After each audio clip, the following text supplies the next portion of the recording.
Indian stock మార్కెట్లలో కలకలం రేగింది. లిస్టెడ్ కంపెనీ అయిన ఎల్ఐసిలో వాటాల విక్రయంపై ఆరోపణలు గుప్పుమన్నాయి. ప్రభుత్వ రంగంలోని సంస్థే అయినా ఇది మార్కెట్లలో లిస్ట్ అయిన తర్వాత అందులోని వాటాల విక్రయంపై కొన్ని నిబంధనలు పాటించాల్సి ఉంది. అయితే ఆ నిబంధనలనే పాటించలేదనే ఆరోపణలు వస్తున్నాయి.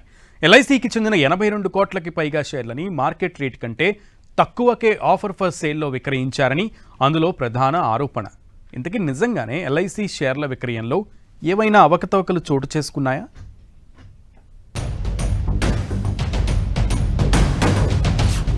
ఎల్ఐసి వాటాల విక్రయంపై రగడ ఎందుకు?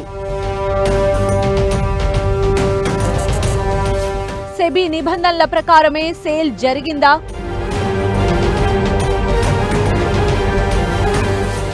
ఆఫర్ ఫర్ సేల్ పారదర్శకంగా జరగలేదా?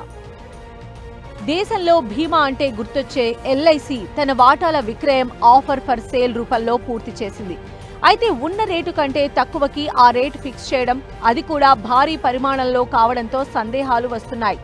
ఆఫర్ ఫర్ సేల్ కింద స్టాక్ మార్కెట్లో ఉన్న రేటు కంటే ఎక్కువకు విక్రయించవచ్చు, తక్కువకి విక్రయించవచ్చు.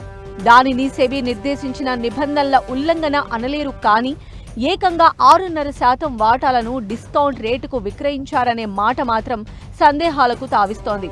ఆగస్టు 3న ఎల్ఐసి షేర్ ధర 424.40 వద్ద క్లోజ్ అయింది. ఆఫర్ ఫర్ సేల్లో ఆగస్టు 4 నుంచి ఒక్కో షేర్ ధరను 11.10% తక్కువతో 382గా దీపం నిర్ణయించింది. ఇంత తక్కువకు విక్రయించడం అంటే అది ఎల్ఐసి బీమాదారుల ప్రయోజనాలను తక్కువగా చూసినట్లే అనే సెంటిమెంట్ రగులుతోంది. అయితే షేర్ వాల్యూని బట్టి ఆరోపణలు చేయడానికి లేదు.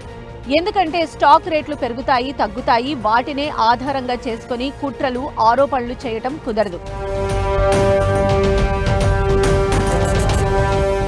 అన్నిటికంటే ఎక్కువ వివాదం రేగుతున్న అంశం ఈ ఆఫర్ ఫర్ సేల్ అత్యంత గోప్యంగా ఎందుకు ఉంచారన్నది.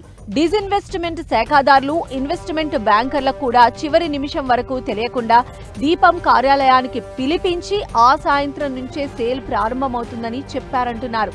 అలానే స్టాక్ ఎక్స్చేంజ్ కి సమాచారం ఫైల్ చేసి ట్రేడింగ్ గంటలు ముగిసిన తరువాతే ఇతరులకు ఈ సమాచారం పంపించారంటున్నారు. ఓఎఫ్ఎస్ ముందు 2 రోజులని చెప్పడం, తర్వాత డిమాండ్ ఉందని మరో రోజు పొడిగించడం పైన విమర్శలు వస్తున్నాయి. అలానే మొదట 2.5% వాటా మాత్రమే విక్రయానికి చెప్పి తర్వాత గ్రీన్ షూ ఆఫర్లో 4% వాటా విక్రయించారు. ఇలా 82.22 కోట్ల ఎల్ఐసి షేర్లు చేతులు మారాయి. దీంతో ఎల్ఐసిలో ప్రభుత్వానికి ఉన్న 96.5% వాటా 90%కి తగ్గింది. నిజానికి స్టాక్ మార్కెట్లో లిస్ట్ అయిన కంపెనీల్లో లిస్ట్ అయిన 5 ఏళ్ల తర్వాత పబ్లిక్ షేర్ హోల్డింగ్ కనీసం 10% ఉండాలని రూల్ ఉంది. ఆ రూల్ కోసమే ఇలా హడావిడిగా ప్రమోటర్ వాటా విక్రయించిందా అనే దానికి ఇంకా మరో 10 నెలల గడువు ఉంది. అయినా కూడా ఇంత వేగంగా ఎందుకు వాటాల విక్రయం పూర్తి చేసిందన్నదే అంతుచిక్కని ప్రశ్న. ఈ మొత్తం వాటాల విక్రయంతో కేంద్రానికి 31,552 కోట్లు వచ్చాయి. 2022 మే నెలలో ఎల్ఐసిని ప్రభుత్వం మార్కెట్లో లిస్ట్ చేసింది.